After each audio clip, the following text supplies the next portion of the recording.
Madame la Présidente de l'Union interparlementaire,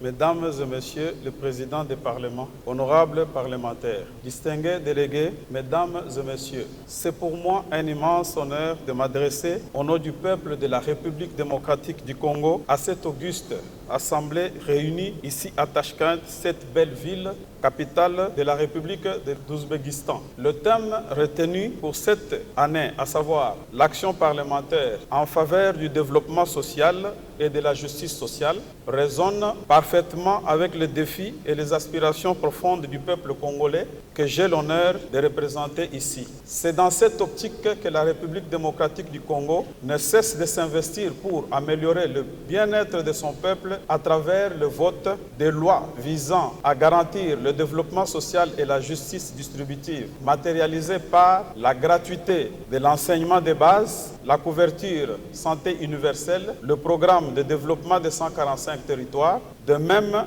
la République démocratique du Congo, pays très accueillant et ouvert, où il fait beau vivre au milieu d'un peuple épris de paix, de justice et de progrès social, caractérisé par une hospitalité à nul autre pareille, a toujours cherché à développer une politique de coopération gagnant-gagnant avec ses 9 voisins. Pourtant, mon pays est aujourd'hui, pour une énième fois, victime d'une agression extérieure injuste, cruelle et persistante depuis plus de 3 décennies, qu'il ne cesse d'endurer les affres d'une guerre imposée, alimentée et soutenue par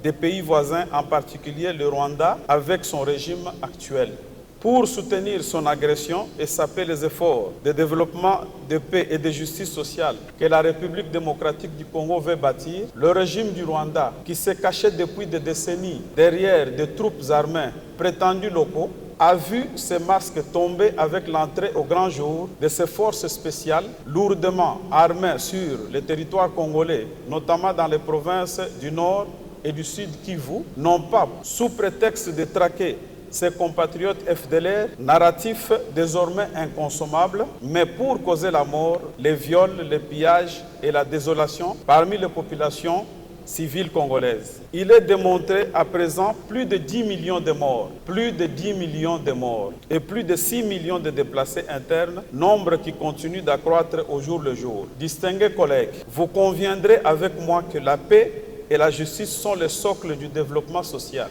Comment parler du développement et de justice sociale lorsque les viols et les violences basées sur le genre sont érigées en armes de guerre, lorsque les richesses du sol et du sous-sol sont pillées et vendues impunément sur le marché international dans une indifférence qui frise la complicité de la communauté internationale, comme c'est le cas dans mon pays. C'est ici l'occasion pour moi d'inviter l'Union interparlementaire à soutenir la résolution 2773 du Conseil de sécurité des Nations Unies,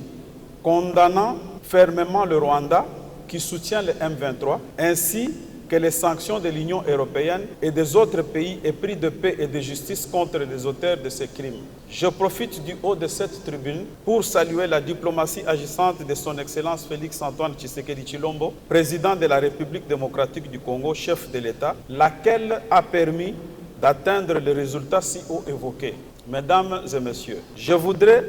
vous inviter, distingués collègues, à vous joindre à nous dans cette lutte pour le développement social et la justice sociale de mon pays, car dans toute société fondée sur des valeurs républicaines en plein 21e siècle, la force du droit doit primer sur la loi de la jungle. Et ce droit ne peut être garanti que si la paix est réelle, si la sécurité est assurée et si la solidarité internationale dépasse les mots pour devenir action. Je vous remercie de votre attention.